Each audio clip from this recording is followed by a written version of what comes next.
Λοιπόν, ο αγαπητός μας εισηγητής και οικοδεσπότης, μάλλον οικοδεσπότης είναι το κοινοτικό, να ευχαριστήσω το κοινοτικό της Πάτρας που με κάλεσε, αν και ανήκουμε στην ίδια ομάδα. Λοιπόν, εγώ θα μιλήσω ως κεφαλονίτης. Πραγματικά δεν έχω καμία θέση με καμία ιδιαίτερη ειδικότητα στο να μιλάω για το ριζοσπαστισμό, παρά μόνο το ότι είναι πάρα πολύ ζωντανά μέσα από τα βιώματα και από τους δύο γονείς, από τα τοπονύμια που έχω ζήσει στη Κεφαλονιά και της Διασποράς Κεφαλονίτης στην Αθήνα, και τις ιστορίες, τις μερικές ιστορίες που είναι πάρα πολύ ζωντανές αφηγήσεις στα νησιά του Ιωνίου και ειδικά στην Κεφαλονιά.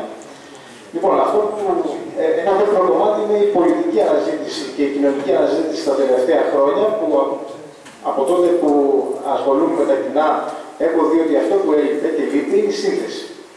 Δηλαδή στον ελληνικό χώρο και στον ελληνικό χώρο, το πολιτικό και το κοινωνικό, αυτό που λείπει είναι η σύνθεση. Κάτι που την είχαν ουσιαστικά πετύχει και την είχαν δομήσει οι Επτανείς ριζοσπάστες, οι οποίοι είχαν καταφέρει να συντεριάζουν το εθνικό στοιχείο με το κοινωνικό, το αστικό με το αγροτικό, το λόγιο με το λαϊκό, την ορθοδοξία με τον έμφεο αγνωστικισμό, γιατί ακόμα και αυτοί που θεωρούνται άθεοι, όπως ο Λασκαράτος ή ο Αγγλικός, δεν είναι έμφεοι.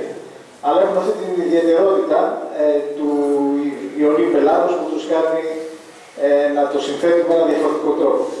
Το τοπικό λοιπόν με το ευρωπαϊκό και το οικουμενικό, το εξεγερσιακό στοιχείο, το συνθέτουν με το πολιτικό πρόγραμμα και τη συγκρότηση.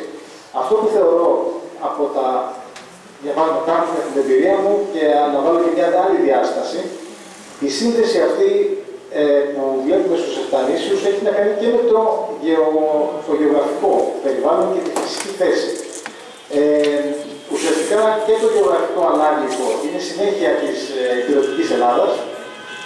Η κοντινή απόσταση από τα παράλια έδινε τουλάχιστον τότε μια ελπίδα ότι κάποια στιγμή και πολιτικά και κοινωνικά θα ενωθούν και εθνικά με την τότε απελευθερωμένη Ελλάδα.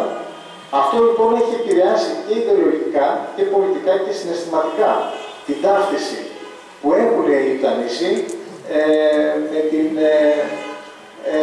κυρίως Ελλάδα, αλλά επηρέασαν και όλες τις αλλαγές που έγιναν σε αυτή τη γωνιά της ελληνικής γης. Ουσιαστικά είναι ένα φυσικό όριο ανάμεσα στην Ανατολή και στη Δύση, αλλά είναι πάλι συνθετικό το όριο αυτό, γιατί ήταν το δυτικό κομμάτι του ανατολικού ελληνισμού και το ανατολικό τμήμα του δυτικού κόσμου. Έξω και Λεβάντε, έτσι. Τη Ζάκη του λέγανε το φιόρο του Λεβάντε, γιατί τη θεωρούσαν ότι άνοιξε στην Ανατολή. Το γεγονός αυτό επηρέασε πάρα πολύ, η συνθετικότητα αυτή, ας πούμε, επηρέασε πάρα πολύ τη διασύνδεση των ιδεών στο κίνημα του ριζοσπαστισμού. Εγώ θα το έλεγα ότι ενώ είμαστε νησιώτες, έχουμε μια χερσονήσια διάσταση. Έχουμε την αίσθηση χερσονήσου, ότι αποτελούμε φυσική προέκταση της ελληνικής γης και του κυρίως ελληνικού χώρου. Μάλιστα, η νησιωτική απομόνωση έγινε μετά την ένωση με την Ελλάδα, αυτό και το τραγελαφικό. Τις επόμενες δεκαετίες τότε απομονώθηκαν τα Ιόνια νησιά από τον εθνικό κορμό, παρά πριν που ήταν πολύ πιο έντονα δεσμευμένοι με το όραμα αυτής της μεγάλης εθνικής ιδέας για την απελευθέρωση ολόκληρου του ελληνισμού. Τώρα, αυτή η σύνθεση προήρχεται αρχικά από το πέρασμα των αιώνων με το αντιστασιακό πνεύμα που δημιουργήθηκε στα νησιά από τις συνεχείς κατακτήσεις και την απεικιοκρατία. Επίσης, επειδή αποτέλεσε ασφαλές καταφύγιο για πολλούς τουρκοκρατούμενους Έλληνες, οι οποίοι διέφευγαν στα Επτάνησα, όπως η κριτική το 1669 όταν έπεσε ο Φάρμακας, οι Παγινοί το 1819 όταν πουλήθηκαν από τους Άγγλους στον Αλή Πασά, όταν έπεσε το Σούλι. Πολλοί ήρωες του εθνικοπελευθερωτικού αγώνα, όπως ο Κολοκοτρώνης, ο πατέρας του Οδυσσέα Ανδρούτσου, ο Καραϊσκάκης, πήγαιναν στα Επτάνησα ακριβώς για να βρουν ασφαλές καταφύγιο. Απ' την άλλη μεριά, οι Επτανήσιοι νέοι, είτε ιδιοκτήμονες είτε αστεί, είτε φορισμένοι κληρικοί, σπουδάζουν στα πανεπιστήμια της Δύσης, έρχονται σε επαφή με νέες φιλελεύθερες δημοκρατικές ιδέες και μεταλαμπαδεύουν το πνεύμα του διαφωτισμού στα καθημάς. Το εμπόδιο και η ναυτιλία επίσης βοήθησαν στο συγχρονισμό με επαναστατικές ιδέες, πνευματική δημιουργία και κινήματα. Εδώ να πούμε ότι ήταν ξακουστή ναυτότοποι όλα τα Ιόνια νησιά εκείνη την περίοδο, τον 19ο αιώνα. Και οι ιδιαίτεροι κεφαλονίτες είχαν το μεγαλύτερο στόλο τόσο σε χωρητικότητα όσο και σε πλοία. Δηλαδή, είχαν τα κεφαλονικά σκάφη είναι το 61% του συνολικού στόλου. Κατόπιν είναι τα φιακιώτικα σκάφη, που έχουν μεγάλη ναυτική παράδοση. Η Θακίση με 18%, τα ζακυνθινά σκάφη με 5%, Παξί, επίσης μεγάλη ναυτική παράδοση, Λευκάδα, Κύθυρα κλπ. Τώρα, μπαίνουμε στο θέμα. 1850, τι συμβαίνει στα νησιά. Η σπίθα του ριζοσπαστικού κινήματος ξεπετάχθηκε στο δημοτικό κατάστημα στο Αροστόλι. Μέσα αυτές ήταν κάποιες πολιτικές λέσχες που είχε επιτρέψει μια φιλελευθεροποίηση του καθεστώτος της αγγλοκρατίας να λειτουργούν, όπως και οι πολλές εφημερίδες, οι οποίες είχαν αρχίσει να εκδίδονται στα νησιά. Αυτή είναι λοιπόν μια δημοκρατική λέσχη, η οποία εξέδεται και την εφημερίδα Ο Χωρικός, ο οποίος ήταν συγκρατώμενος από διαφόρων μελών του δημοτικού καταστήματος, το οποίο υπήρξε νοπηρή του ριζοσπαστισμού και το οποίο εκκρεμάτισα και εγώ επί ποινά χρόνων μέλος αναφέρει ο Ηλίας Δελβός Ιακωβάτου. Αυτή η δημοκρατική λέσχη, η οποία ήταν ομόνια στο Αροστόλι και η αντίστοιχη στο Λιξούρι, μάλλον η ομόνια ήταν στο Λιξούρι, ενώ στο Αροστόλι ήταν πρώτα λεγόταν Κοραής, ήταν το μουσείο Κοραής και μετεξελίχθηκε σε πολιτική λέσχη αργότερα των ριζοσπαστών. Λοιπόν, το σκηνικό τώρα, όπως είχατε ήδη, το 1809 η αγγλοκρατία είχε εγκατασταθεί στα Επτάνησα. Είναι ιδιαίτερα σημαντικό ότι το 1800 δημιουργείται η Επτάνησος Πολιτεία.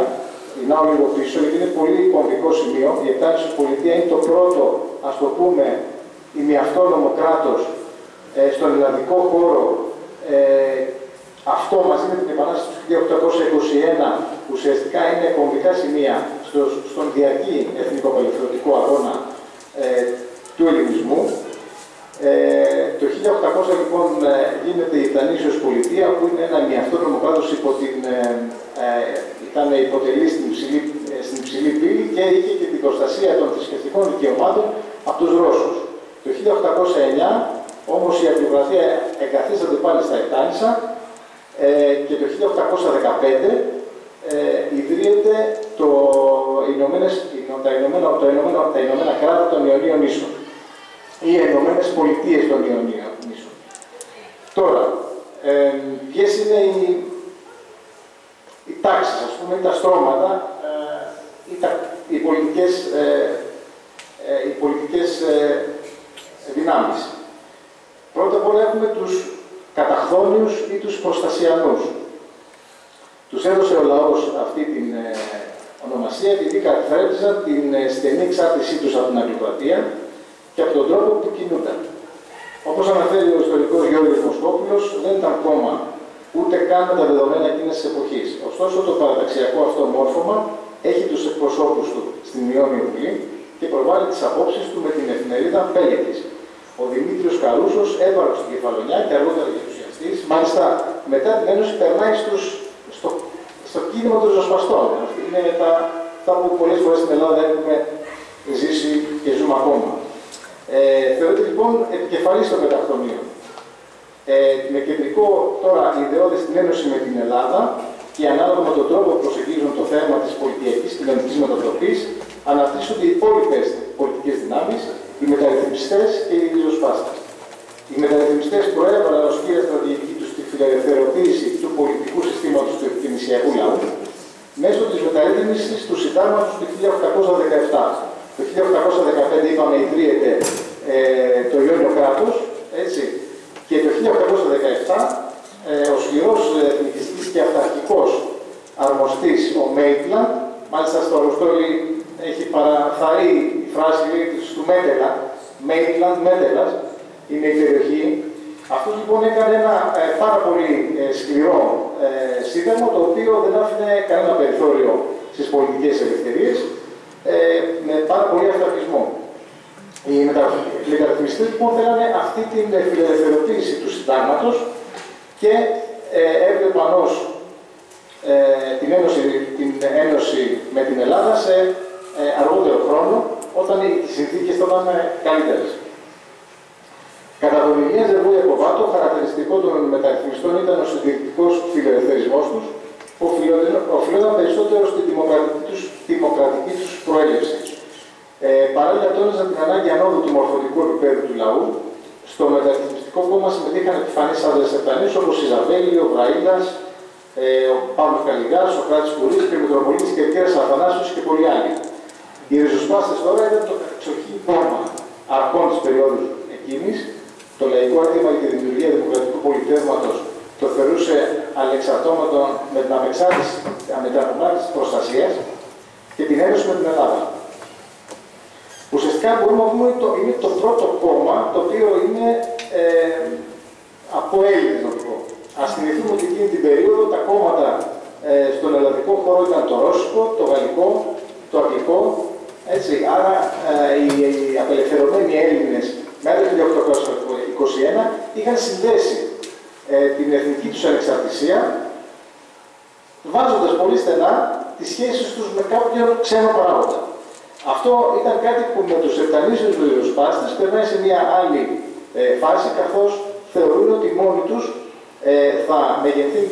θα μεγαλώσουν την εθνική ιδέα, θα μεγαλώσουν δηλαδή τον ελληνισμό μέσω της ένωσης των επτανήσιων με την Ελλάδα. Το ριζοσπαστικό κόμμα ήταν δημοτικό, γιατί ήθελε να δείξει την προέλευσή του από το λαό, και εθνικών, μια και κεντρικός του στόχος ήταν η ένωση της επτανήσεως με το ελεύθερο κομμάτι της Ελλάδας.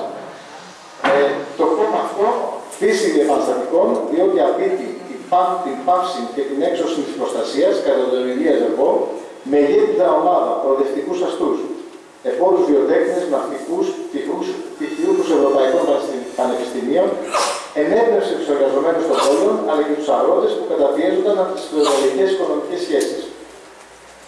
Η εθνικοελευθερωτική όμως διάσταση του ριζοσπαστισμού, αρχικά τουλάχιστον, συνυπάρχει με την απαραίτητη κοινωνική απελευθέρωση και τη λαϊκή κυριαρχία, η απουσία των οποίων θα καθιστούσε την Ένωση ως κήρυγμα μονομερές και αντιπατριωτικών, ως δέλεα της ξενοκρατίας, χωρίς την άμεση και ουσιαστική σύνδεσή της με τη λαϊκή κυριαρχία. Οι ριζοσπάστες λοιπόν ισομερώς απέκτησαν εθνική απελευθέρωση ένωση, αλλά και την κατάργηση των κοινωνικών ανισοτήτων, την ισότητα των πολιτών, την κατάργηση της θανατικής ποινής, την ελάττωση ή απαλλαγή του νόμου από τους ληστρικούς φόρους, τον έλεγχο των δημοσίων δαπανών, την κατάργηση του νόμου που εξόριζε τους πολίτες, το σεβασμό του οικογενειακού ασύλου και την κατάργηση των βασανιστήριων. Λέγει ο Ιωσήφ Μοφεράτος.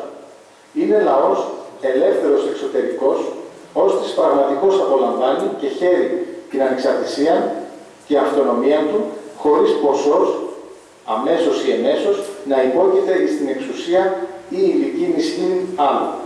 Είναι δε ελεύθερος εσωτερικός, ώστις είναι κάτοχος εαυτού, αυτεξούσιος ή την κυρίαρχος και δι της κυριαρχίας του, απολαμβάνουν της ευημερίας του και εισοδών προόδου προχωρών και αναπτυσσόμενων. Έκανε αυτό το συνθετικό, έτσι, παιδεία, εθνική ανεξαρτησία, κοινωνική δικαιοσύνη, πολύ γλαφυρά. Την ελευθερία κάθε λαού, ο γνήσιος ριζοσπαστισμός την ταύτιζε με την εγκατεστημένη εθνικότητα και την κυριαρχία του λαού. Εγκατεστημένη εθνικότητα και κυριαρχία του λαού. Κάθε δε άλλη ελευθερία, χωρίς αυτούς τους όρους, την κατάγγειλε ως χειμέρα και απάτη. Επιπλέον, ο επτανησιακός ριζοσπαστισμός καθόριζε το ρόλο του ανεξάρτητου ελληνικού έθνους, του ευρύτερου ελληνικού έθνους, με κυρίαρχο τον λαό που θα επιτελούσε τον εκπολιτιστικό του ρόλο στα Βαλκάνια και την Ανατολή και θα συνδέονταν αρμονικά με τις προοδευτικές ιδέες της Δύσης. Όλα τα παραπάνω συμπερίληφθηκαν στο ιστορικό ψήφισμα της 9ης Ιουνίου Βουλής, 26 Νοεμβρίου 1850, το οποίο ανέγνωσε ο κ. κεφαλονίτης βουλευτής Ιωάννης Τυπάλδος Δοντοράτος Καπελέτος και συνυπέγραφαν και άλλοι ριζοσπάστες βουλευτές με προεξάρχοντες τους Ηλίας Ζερβό Ιακωβάτο, Ιωσήφ Μονφεράτο, Γεράσιμο Λιβαδά, Γεώργιο Τυπάλδο στη Κεφαλονιά, Φραγκίσκο και Ναθαναήλ Δομενεγίνη στη Ζάχυνθο, Παΐζη στη Μυθάκη και Ποφάτη στην Κέρκυρα. Η τολμηρή αυτή κίνηση προξένησε την αντίδραση των Άγγλων και υπήρχαν εξορίες, διώξεις, φυλακίσεις. Μάλιστα, στις επόμενες εκλογές, κανείς ριζοσπάστης δεν εκλέγεται μέσα από ένα καθεστώς νοθείας. Νομίζω είπαμε και κάποια σημεία, είπε και το βίντεο για τη διάσπαση που έχουμε στο κίνημα του ριζοσπαστισμού, όπου έχουμε τους αληθείς ριζοσπάστες, όπως οι ίδιοι ονόμαζαν τους εαυτούς τους, και τους ενωτιστές, υπό τον Κωνσταντίνο Λομπάρδο, ο οποίος έβαζε ως πιο πολιτικά ρεαλιστής, ας το πούμε, για την περίοδο εκείνη, την Ένωση ρεαλιστής. Δεν θα πω σε παραθέσεις. Είναι ρεαλιστής. Εμείς είμαστε ακραίοι. Λοιπόν, βέβαια, ήταν πάρα πολύ ρεαλιστικός ο στόχος τους, γιατί και αυτός ήταν ενταγμένος μέσα στο εθνικοαπελευθερωτικό αγώνα της μεγάλης ιδέας, όπως και οι αληθείς ριζοσπάστες. Και λέω ότι περισσότερο οι αληθείς ριζοσπάστες ήταν πιο ρομαντικοί, ας το πούμε. Θέλανε το απόλυτο. Δηλαδή τη μεγάλη απελευθέρωση της Ελλάδας, τη μεγάλη απελευθέρωση όλου του ελληνισμού, την κοινωνική και την κοινωνική απελευθέρωση όλων των Βαλκανίων, μέσα σε ένα ορθόδοξο πλαίσιο υπό την πολιτισμική ηγεμονία και του ελληνισμού. Δηλαδή, ουσιαστικά ένα πρόγραμμα του Ρία Φεραίου. Έτσι, σύμφωνα με όμως και τις ιδιαίτερες αντιφάσεις, τους τακτικισμούς ή τις διαφορετικές, ας πούμε, αφετηρίες που ξεκινούσαν όλοι. Ο Κωνσταντίνος Λομπάρδος, λοιπόν, με τον ρεαλισμό του, έκανε ένα πρώτο βήμα για να ενωθεί ένα κομμάτι του ελληνισμού με τον εθνικό χωρισμό, ας το πούμε, κάτι που δεν έγινε ποτέ με την Κύπρο και γι' αυτό μπορούμε να πούμε ότι έχουμε μία αντιστοιχεία εκταμίσεων με Κύπρο. Απλά στη μία έγινε η ένωση με την Ελλάδα, ενώ στην Κύπρο δεν έγινε. Και μάλιστα κάτω από τις ίδιες συνθήκες και απεικιοκρατίας και υπηρεαλισμού υπάρχουν πάρα πολλές συνάφειες ανάμεσα στα νησιά αυτά.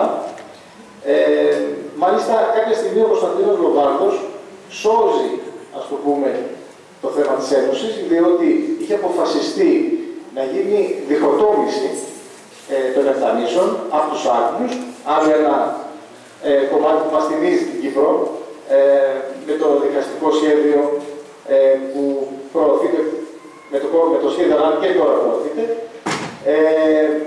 Τότε λοιπόν ξεσήκωσε μεγάλη διαμαρτυρία, ξαναυπέβαλε το Νικέδια και Παξί. Θα ήταν υπό την αγγλική προστασία, ως προτεκτοράτο, όπως ήταν και τα υπόλοιπα νησιά, και τα υπόλοιπα θα δίνονται στην Ελλάδα. Με την διαμαρτυρία του υπόβαλε πάλι το αίτημα της Ενώσεως και δημιούργησε ένα κλίμα όπου και εκμεταλλευόμενος και την αλλαγή τη γεωστρατηγική αλλαγή που ήθελε να επιφέρει τότε η Βρετανική Αυτοκρατορία, πέτυχε να γίνει εν τέλει το 1864 το γεγονός της Ενώσεως. Η αλλαγή αυτή, όπως είπαμε, λοιπόν, ήταν ότι η Αγγλία έδινε διαθετημένη να απολέσει την Επτάνησο για να κερδίσει ολόκληρη την Ελλάδα, να μεταφέρει, όπως είπε και όπως είπαμε προηγουμένως, τον αρμοστή, τον ύπατο αρμοστή από την Κέρκυρα στην Αθήνα, για να μπορεί έτσι ηγεμονικά να ελέγχει το ευρύτερο χώρο της Αιγής και Μέσης Ανατολής. Παράλληλα όμως, εξασφαλιζόταν η αποδοχή από την Ελλάδα του δόγματος περί ακεραιότητας της Οθωμανικής Αυτοκρατορίας. Το δόγμα αυτό θεσπίστηκε με τη συνθήκη των Παρισίων το 1856, που έρχεται τέλος στον τριετή κλιμαϊκό πόλεμο. Ο νέος βασιλιάς θα δεσμευόταν ότι δεν θα ασκεί πολεμική κατά της Οθωμανικής Αυτοκρατορίας, γιατί αυτή είναι κρίσιμο ανάγχωμα έναντι της Ρωσίας, Και εκείνος λοιπόν αποδέχεται τον ελληνικό θρόνο, αποδέχεται ταυτόχρονα να παραμυθεί την εθνική ιδεολογία σε ένα κομμάτι των ηθικών του, δηλαδή τη μεγάλη ιδέα, έτσι θα το συναντήσει. Γι' αυτό εξυπηρετεί τη μεγάλη και βρετανική πολιτική. Επίσης, ο Χαρίλαος Τρικούπης, ειδικός απεσταλμένος της ελληνικής κυβέρνησης του Λονδίνου για τις διαπραγματεύσεις, τις σχετικές με την Επτάνησο, έγραφε με πικρία. Παρατήρησε στον Λόρδον Ράσελ ότι αποστέλουσαμε εις Λονδίνων, η κυβέρνηση του βασιλέως, η γνώμη ότι δεν προσεκαλούμε ή να λάβουν μέρος εις τα περί ενώσεως της Επτανήσου διαπραγματεύσεις, αλλά απλώς ή να δώσω τη συνένεσή μου εις αποφάσεις ληφθήσας ήδη υπό τον άλλο. Τώρα δεν ξέρω να πω πόσο χρόνο. 5 λεπτά. Ναι. Λοιπόν, νομίζω, εγώ τουλάχιστον από αυτά που βλέπω είναι ότι όλο το επτανησιακό κίνημα εντάσσεται σε αυτό το αντιστασιακό ύφος και χαρακτήρα που λέει ο Σβορώνος για τον ελληνισμό, δηλαδή η συνεχής προσπάθεια τόσο για επιβίωση καταρχήν, εθνική ανεξαρτησία και κοινωνική ανεξαρτησία. Άλλωστε, από το 1836 και πριν υπήρχαν συνεχείς επιδρομές από Νορμανδούς, από πειρατές, από το 1386 άρχισαν τα Επτάνησα διαδοχικά να περιέρχονται στην Βρετανική κυριαρχία. Μέχρι το 1864 είναι μια περίοδος η οποία συνταράσσεται από συνεχή πολιτικό αγώνα, από συνεχή εθνικό αγώνα, από συνεχή κοινωνικό αγώνα και εξεγέρσεις, τόσο δηλαδή σε εθνικό επίπεδο όσο και κοινωνικό και σε κοινωνικές συγκρούσεις, ακριβώς για να μπορέσει να υλοποιηθεί μέσα σε ένα, θα έλεγα, ευρωπαϊκό και δημοκρατικό πλαίσιο, η παρεξηγημένη μεγάλη ιδέα, η οποία ουσιαστικά στους Επτανήσιους ριζοσπάστες βρίσκει και το κοινωνικό της και το ταξικό της πολλές φορές συμπλήρωμα, έτσι, το οποίο, ας πούμε, βοήθησε όλους αυτούς τους αγώνες πριν την Ένωση. Θέλω να πω κάτι, το οποίο θα πούμε και στις συνάντησεις και στη συζήτηση μετά.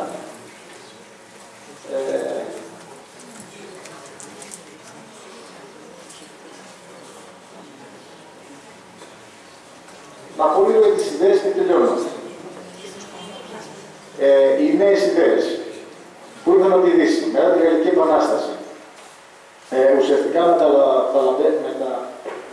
μεταδεύτησαν από τους σπουδαγμένους της εποχής στα Επτάνησα. Ήταν η κληρονομιά της Γαλλικής Επανάστασης. Δημιούργησε πάρα πολλούς πνευματικούς πυρήνες με εταιρείες και πολιτικούς συλλόγους σε όλα τα νησιά. Οι ιδέες του Σεν Σιμών, του τοπιστικού σοσιαλισμού του Σεν Σιμών, του Προυντών, του Μαντσίνη, ο Γκαριμπάλντι και πάρα πολλές άλλες φιλελεύθερες δημοκρατικές επιρροές ουσιαστικά ζήμωσαν αυτό το ιδεολογικό και πολιτικό μείγμα των Επτανήσεων. Θα ήθελα να κάνω βέβαια μια για το Μαντσίνη τελευταία σημείωση. Διαβάζοντας το Μαντσίνη, γιατί έχουμε μάθει ότι ειδικά ο Μονφεράτος και ο Ζερβός είχαν επηρεαστεί από το Μαντσίνη. Διαβάζοντας το Μαντσίνη, βλέπω ότι ουσιαστικά το Μαντσίνη είναι το αντικαθρέφτισμα της εθνικοαπελευθερωτικής ιδέας του ελληνισμού στους Ιταλούς, μέσω του Μαντσίνη, οι οποίοι οι ριζοσπάστες το ξαναπαίρνουν πίσω, πιο ενδυναμωμένο από ένα άλλο παράδειγμα στον Ιταλικό χώρο. Ουσιαστικά δηλαδή ο Μαντσίνη εμπνεύστηκε από το 1821 και από όλες αυτές τις ιδέες και ο ίδιος όντας σοσιαλιστής, αλλά και ένθερος, θεωρούσε ότι το κράτος που θα γίνει θα είναι χριστιανικό. Όλα αυτά λοιπόν όμως ήταν η επιρροή του από το 1821, όπου ουσιαστικά τι έγινε, επηρέασαν τους ριζοσπάστες, οι οποίοι ήδη είχαν ενσωματώσει όλη την εθνικοαπελευθερωτική και κοινωνική παράδοση του 1821. Ενδυνάμωσαν δηλαδή αυτά που ήδη πίστευαν. Εγώ το έτσι το είδα. Το είδα λίγο πιο συστημικά. Είναι πάρα πολλά ακόμα, δεν θα προλάβουμε. Ελπίζω στη συζήτηση να προλάβω να συμπληρώσω και κάποια από αυτά που έχουν